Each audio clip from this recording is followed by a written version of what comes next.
বলা হয়ে থাকে পৃথিবীর অর্ধেক সোনা ছিল আফ্রিকার এই মুসলিম সম্রাটের দখলে। তিনি ছিলেন সোনার সম্রাটের রাজা, যার মোট সম্পদের পরিমাণ ছিল ইলন মাস্কের থেকে শুরু করে জেফ বেজোস, বিল গেটসদের মোট সম্পদ থেকেও কয়েক গুণ বেশি। ভারতের মুকেশ আম্বানির মোট সম্পদের চেয়ে বেশি অর্থ তিনি একদিনে দান করতেন। এই মুসলিম রাজার দানের কারণে একটি দেশের অর্থনীতিতে ধস নামে। মানুষের বিশাল বহর ও শত শত টন স্বর্ণ নিয়ে তার ঐতিহাসিক হজযাত্রার গল্প বেশ চমকপ্রদ। আন্দাজ করতে পারছেন তিনি কে? তিনি আর কেউ নন, তিনি হলেন মানসা মুসা।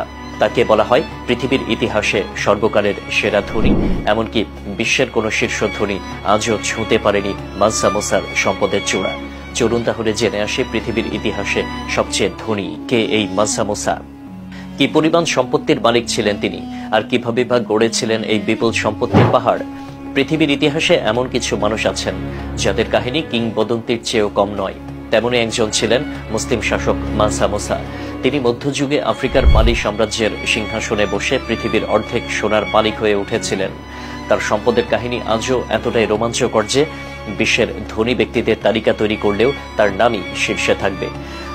মালি থেকে মক্কা পর্যন্ত প্রায় 4000 মাইল দীর্ঘ এই যাত্রায় তিনি নিয়ে গিয়েছিলেন 60,000 মানুষের এক বিশাল কাফেলা। কাফেলাটির প্রতিটি দাস ছিল রেশমি পোশাক পরিহিত। সেই সফরে আরও ছিল 100টি উট এবং প্রতিটি উটের পিঠে ছিল 136 কেজি সোনা। সেই কাফেলা যেখানেই থামত, মানসা মুসা সেখানেই উদারভাবে সোনাদান করতেন। সোনার প্রাচুর্যে কায়রোর অর্থনীতিতে মুদ্রাস্ফীতি দেখা দেয়। এই পরিস্থিতি কাটিয়ে উঠতে কায়রোর অর্থনীতিকে 12 বছর সময় লেগেছিল। মানসা মুসার সম্পদ এতটাই বিপুল ছিল যে সেটি পরিমাপ করা আজও অসম্ভব। আধুনিক অর্থনীতির বিশ্লেষকদের মতে তার সম্পদের বর্তমান মূল্য 400 বিলিয়ন মার্কিন ডলার ছাড়িয়ে যেতে পারে। তিনি জ্ঞানচর্চা, সংস্কৃতি এবং স্থাপত্যের পৃষ্ঠপোষকও ছিলেন। তার শাসনামলে মালির রাজধানী টিম্বাকটু হয়ে ওঠে জ্ঞানচর্চার কেন্দ্র। তিনি সেখানে অসংখ্য মসজিদ, মাদ্রাসা এবং গ্রন্থাগার নির্মাণ করেন। তার অন্যতম স্থাপত্য কীর্তি হল টিম্বাকটুর সাংকুরে মসজিদ। তার শাসনামলে মালির রাজত্বের বিস্তার ঘটতে থাকে। মানসা মুসা তার রাজত্বে আরও 24টি শহর যুক্ত করেন।